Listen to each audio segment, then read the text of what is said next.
ACL surgery के कितने दिन बाद घुटना मुड़ने लगेगा, आज मैं इस पे बात करूंगा। मेरा नाम डॉक्टर मनु वोरा, मैं एक ऑर्थोपेडिक सर्जन और आर्थ्रोस्कोपिक एक्सपर्ट हूँ। Team ortho sport, Gurgaon, Bombay, Bangalore. तो दोस्तों, एसीएल सर्जरी के बाद घुटना कितने दिनों में मुड़ने लगेगा, आखिर ये सवाल क्यों आया? ये सवाल इसलिए आया क्योंकि लोगों के घुटने मुड़ने में टाइम लगता है। अगर किसी सर्जरी में फटाक से घुटना मुड़ जाता तो ये सवाल ही नहीं आता, आखिर टाइम क्यों लगता? क्योंकि दोस्तों, जो कन्वेंशनल सर्जरी होती थी एसीएल की, जिसके अंदर आपके हैमस्ट्रिंग टेंडन या पेरोनेस लॉन्गस टेंडन या फिर कोई मिक्स्ड ग्राफ्ट, क्वाड्रिसेप्स, पेरोनेस, दोनों क्वाड्रिपल, 6 लेयर, बहुत सारे ग्राफ्ट बनते हैं अलग अलग तरीके। उनको हमने एसीएल के रूप में बनाया और उसको हमने बोन से फिक्स किया ऊपर बटन से। बटन में एंडो बटन आ सकता है जो फिक्स लूप डिवाइस रहता है, जो कि पुरानी टेक्नोलॉजी है, या फिर एडजस्टेबल बटन आ सकते हैं जो छोटे हो जाते हैं अंदर जाके, इनकी लूप शॉर्टनिंग हो जाती है, वो बेटर है। उसके अंदर भी जनरेशन 2 के टेप्स में आने लग गए और जनरेशन 1 के वायर में आने लगे। जनरेशन 2 डेफिनेटली जनरेशन 1 से बेटर है। और नीचे इसमें स्क्रू लग जाता है। अब इस टेक्निक में दोस्तों, आपका जो नया लिगामेंट है उसको 45 दिन लगेंगे हड्डी से चिपकने में। तो अगर किसी लिगामेंट को 45 दिन लग रहे हैं हड्डी से चिपकने में और आपने ऑपरेशन के तुरंत बाद घुटना पूरा बेंड कर दिया तो वो ढीला हो जाएगा उसी दिन। इसीलिए एसीएल सर्जरी के बाद घुटना बेंडिंग रेस्ट्रिक्ट कर दी जाती है। पहले 10 डिग्री, फिर 20 डिग्री, फिर 30 डिग्री, धीरे धीरे धीरे करके बढ़ती है। सो कन्वेंशनल सर्जरी में अगर आप पहले दिन से ही पूरा घुटना बेंड कर लें तो आपका लिगामेंट ढीला हो जाएगा और सर्जरी वहीं फेल हो जाएगी, क्योंकि लिगामेंट को चिपकने में टाइम लगता है। इसीलिए जो बेंडिंग आती है वो 2 से 3 महीने में धीरे धीरे करके अचीव की जाती है। एसीएल सर्जरी के साथ साथ आपको कोई और भी इंजरी है, जैसे आपकी मल्टी लिगामेंटस सर्जरी होगी, मतलब इसमें एमसीएल, एलसीएल या पीसीएल का भी रिकंस्ट्रक्शन हुआ है,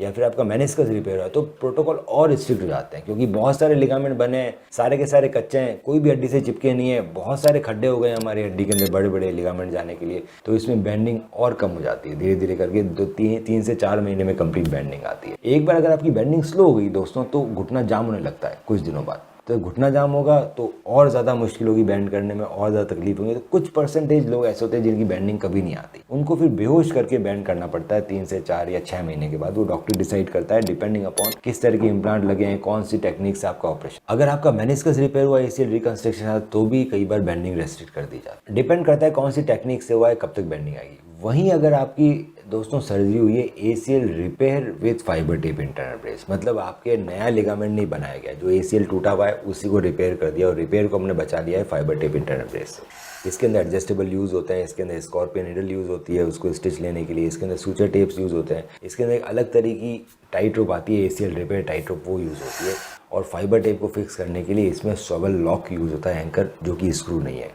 स्क्रू से आप फाइबर टेप फिक्स नहीं कर सकते। फाइबर टेप इंटरनल ब्रेस करने के लिए आपको एंकर ही लगाना पड़ता है, स्क्रू से पॉसिबल नहीं है वो चीज़। क्यों पॉसिबल नहीं है वो मैं अपने बहुत सारे वीडियोज़ में बता चुका हूँ, क्योंकि स्क्रू हमारी फाइबर टेप को इस तरह से पकड़ता है। स्क्रू फाइबर टेप को इस तरह से पकड़ता है जो कि मजबूत नहीं है, खींचोगे तो खींच जाएगी। जब एंकर उसको पकड़ता है तो पहले फाइबर टेप में अंदर जाती है, फिर दोबारा बाहर निकलती है, वो इस तरह की लूप से पकड़ता है, क्योंकि इसमें एक आई होती है एंकर के आगे। तो ये स्वेबल लॉक ही ऐसा एंकर है जिससे आप फाइबर टेप फिक्स कर सकते हो, उसी को इंटरनल ब्रेस बोला जाता है। अगर हमने ACL repair with fibre tape internal brace किया, जिसमें मैंने आपके रिपेयर को प्रोटेक्ट कर दिया है फाइबर टेप से, इंटरनल ब्रेस का मतलब ये है कि मैंने अंदर ब्रेस बना दिया है। सो अब उसके ढीले होने के, लंबे होने के, फटने के चांसेस नहीं है दोस्तों। इसीलिए आपकी बेंडिंग तुरंत कर सकते हो। फर्स्ट डे से ही हम लगभग 90 डिग्री बेंडिंग कर सकते हैं, 90 to 100 डिग्री, जितना पेशेंट कर पा रहा है। इसके अंदर बेंडिंग इसलिए पॉसिबल है क्योंकि इसमें पेन बहुत ही सिग्निफिकेंटली लेस होता है, क्योंकि हड्डी बिल्कुल कम कटती है, क्योंकि हमने रिपेयर किया है। आपका नया लिगामेंट तो डाला नहीं, तो बड़े सॉकेट करने की जरूरत नहीं है जिसमें लिगामेंट जा रहा है हड्डी के अंदर। बिल्कुल छोटा छेद होगा जिससे सिर्फ फाइबर टेप जाएगी, बाकी आपका ओरिजिनल लिगामेंट ही रिपेयर। तो आपको ऑपरेशन के बाद दर्द नहीं होता, आपको सूजन कम आती है,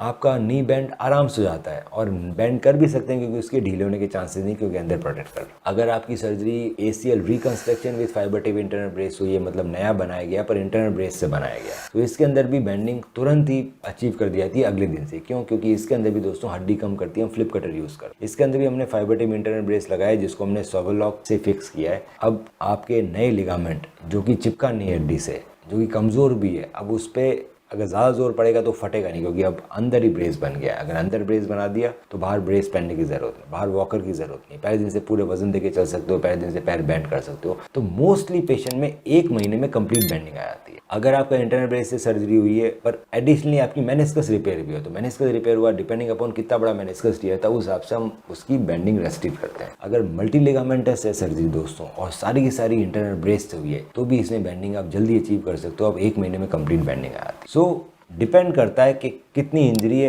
कौन कौन सी इंजरीज है, कैसी सर्जरी हुई है, नॉर्मल सर्जरी है, इंटरनल ब्रेस सर्जरी है, रिपेयर है या फिर रिकंस्ट्रक्शन है। अगर आपको इस बारे में कोई भी और डाउट है तो आप हमें अपनी MRI व्हाट्सएप कीजिए और उसकी डिटेल में स्टडी करके मैं बताऊंगा सबसे अच्छा तरीका क्या रहेगा। आप हम रखें आपका ख्याल। ऑर्थो स्पोर्ट्स इंजरी के साथ भी, इंजरी के बाद भी